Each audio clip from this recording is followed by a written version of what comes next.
All right, family, I got a new situation. Okay, you see the arm, you see all these things. Um, Thanks for joining in for episode 3 of the show. If you're new here, that's what we're calling it right now because I'm not giving out the real name of it because right now we're just focusing on being a better Ryant.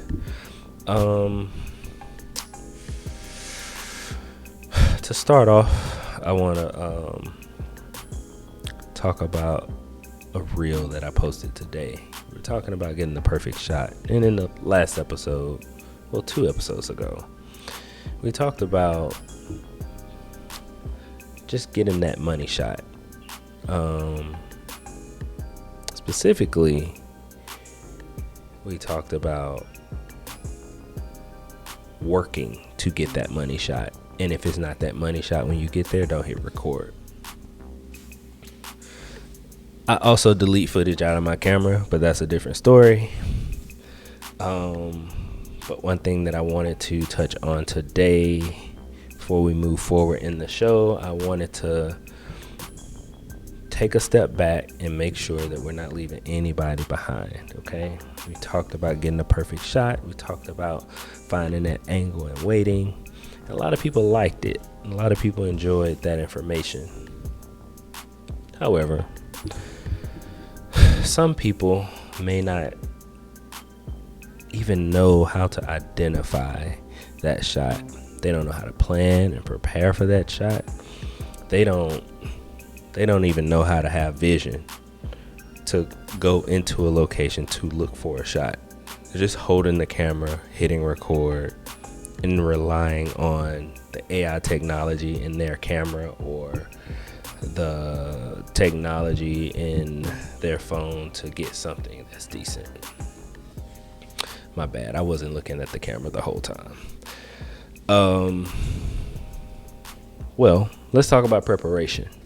Okay, the first thing that you need to do if you're gonna get a money shot is make sure that you are working with a subject that is worth working with. This is what that means. If you're just getting into it, here's the best way to do that.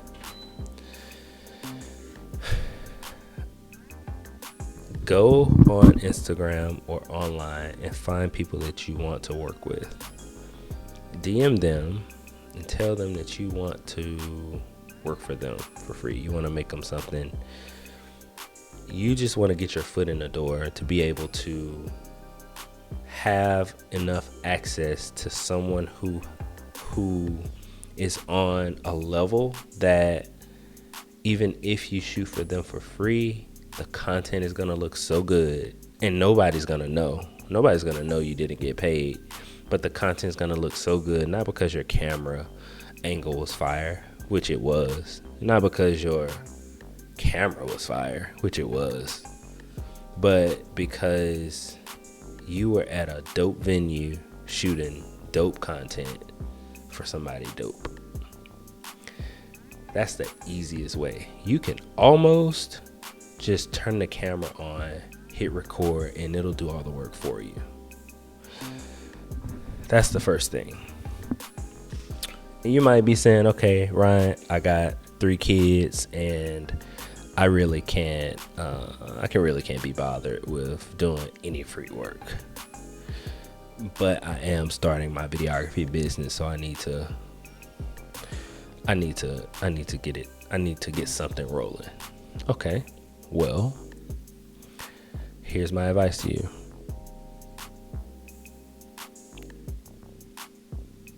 Find people that you want to work with, go into their DMs, and offer to do free work.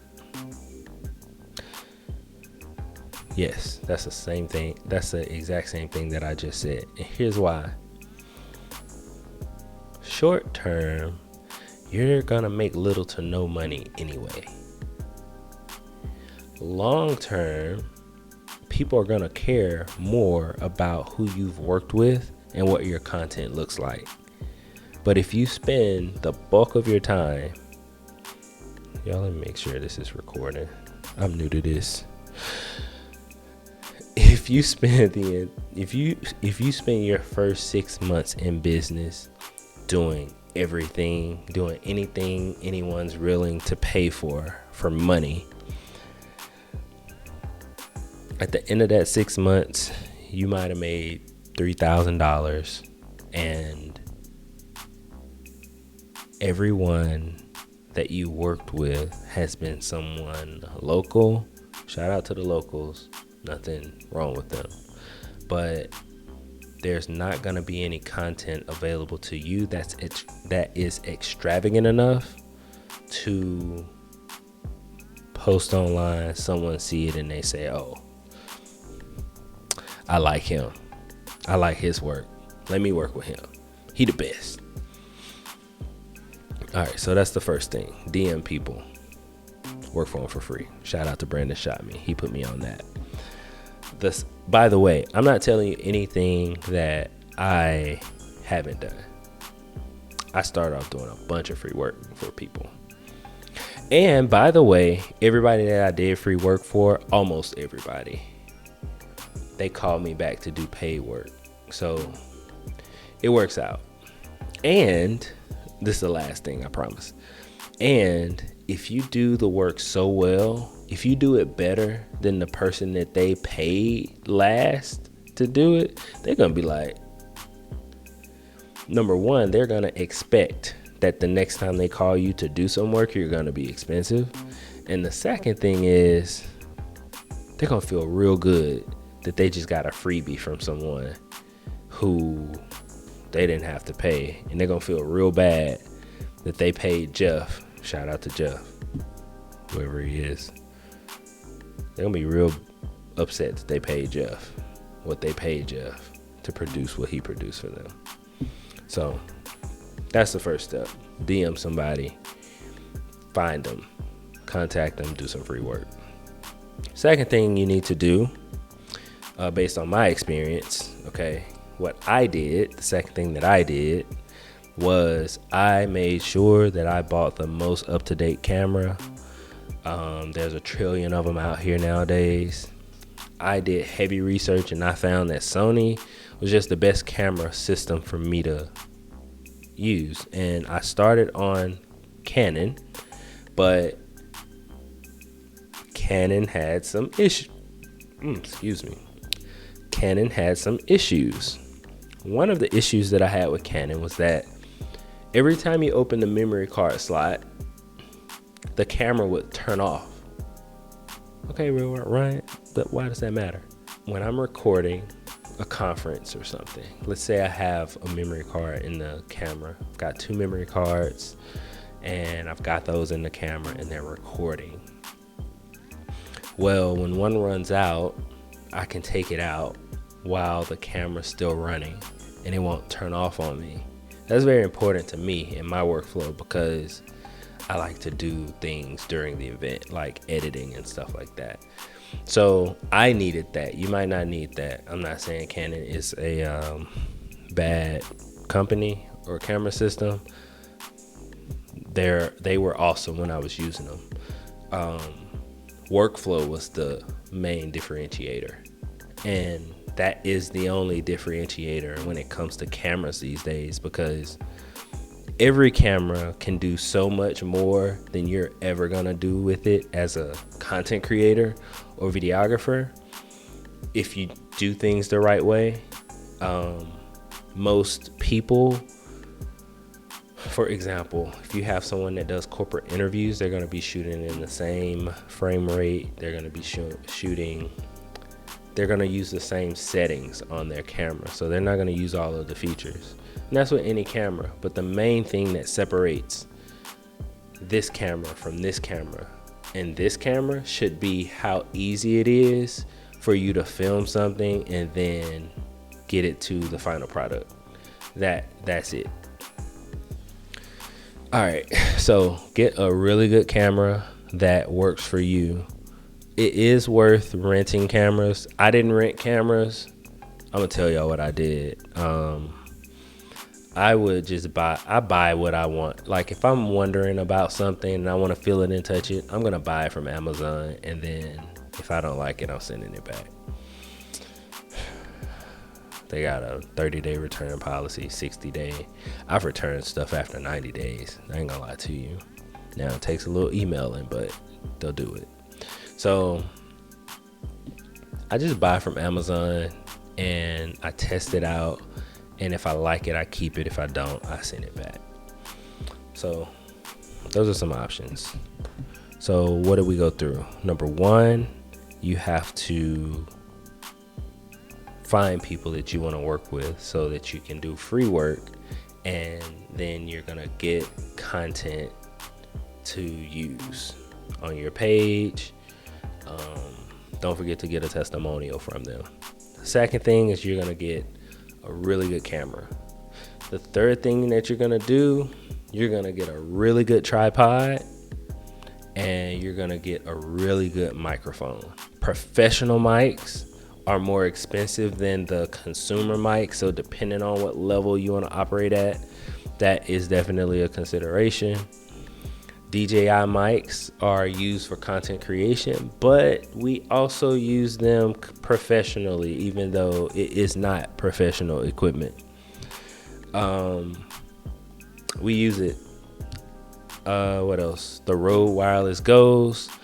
The Rode Wireless Go 2s. I had a pair and they weren't the greatest for me.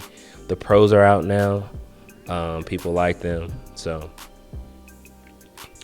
you can get that, but just make sure that you get something that is going to help you get clean wireless audio.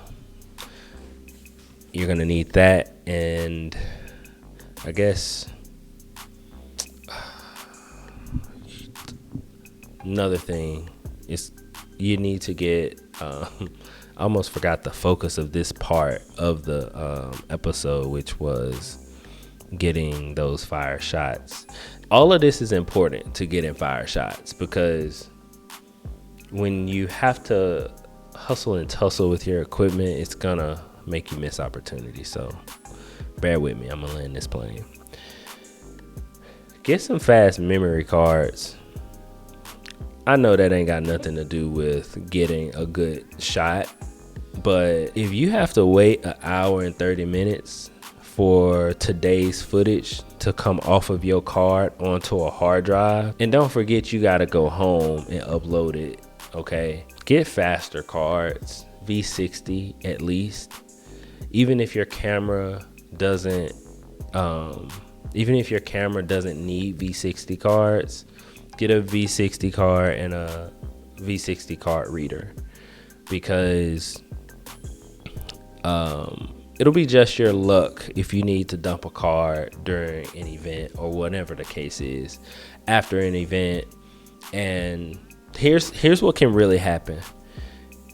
It takes an hour and a half, 2 hours for 100 gigs to be downloaded to your computer from your SD card.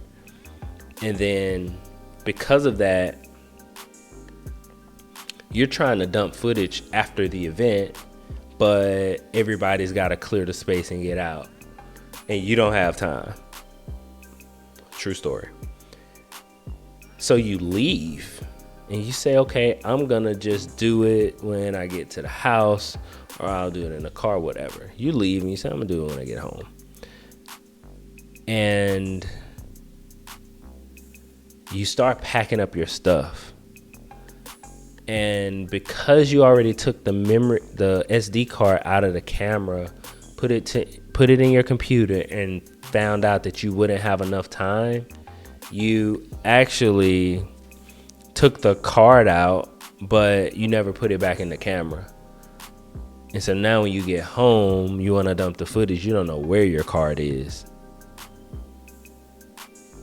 All because you didn't have a fast card that would have shaved that hour down to 10 minutes.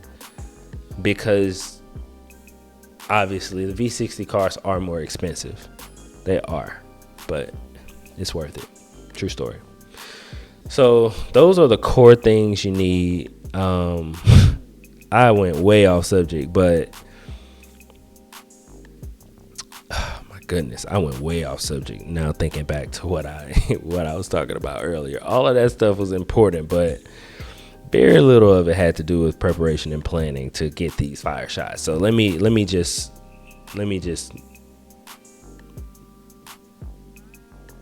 introduce some clarity here. So get your camera that's fire, that you know how to use, a mic. You want to get good audio. It's not required for those fire shots, but it sure makes them better. And fast SD cards. Okay. Working with people for free, that's just gonna help you get a fire portfolio, and it'll feel like you've been somewhere, because somebody will take you to Mexico to shoot with them for free. They're not gonna take you to Mexico and shoot for them for something paid if they've never seen anything that you've done that is close to what they're looking for. So I ain't gonna beat that horse no more.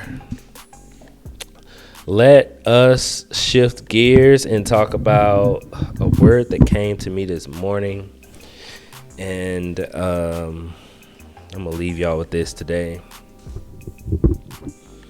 I woke up this morning and what was on my mind was this statement: do not spend your imagination on things that don't deserve it.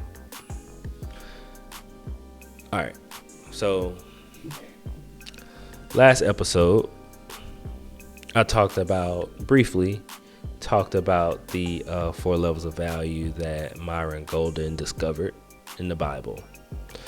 And if you're new to this concept, he explains that there's 4 levels of value, and there's 4 levels of like wealth or income, and the bottom level is the implementation level. That's what we do. We that's our actual physical labor. We use our muscles and our time. And the next level is going to be unification, where we use other people's muscle and time. So that would be your managers, etc. The third level is communication level, where you use your mouth. That would be your singers, actors, rappers, authors. They write books. That's communication. And content creators. And the highest level is the imagination level. Now, these it's not linear how you go up. You operate in all of these at some point in your life. But what matters and what kind of shows how at least financially successful you are able or close to being, maybe. I want to rephrase that, but the thing that determines how much value you give it's higher up, and that's the thing that you spend the most time in. Let me re-say that. Out of the 4 levels of value, we all operate at those levels at some point. It's the level that we spend the most time in, which the level that we spend the most time in is going to be the level of which we provide the most value to others. I'm more comfortable with that. So, with that being said, imagination is the highest level of value.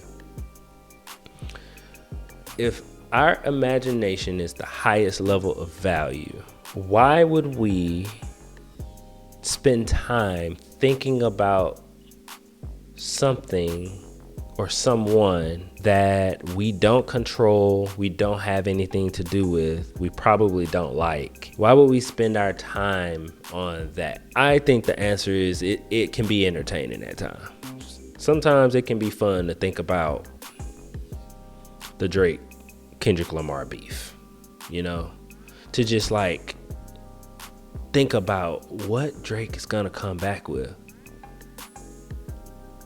But that is creative energy that's not gonna produce any fruit. Nothing. So that's kind of the concept of it. And the reason why it hits for me the way that it hits is because at the lowest level, the level of implementation, where we use our time and our muscles, we are less willing to provide,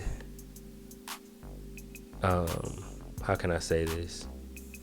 We're like less willing to do things for others that involve our time and our muscles,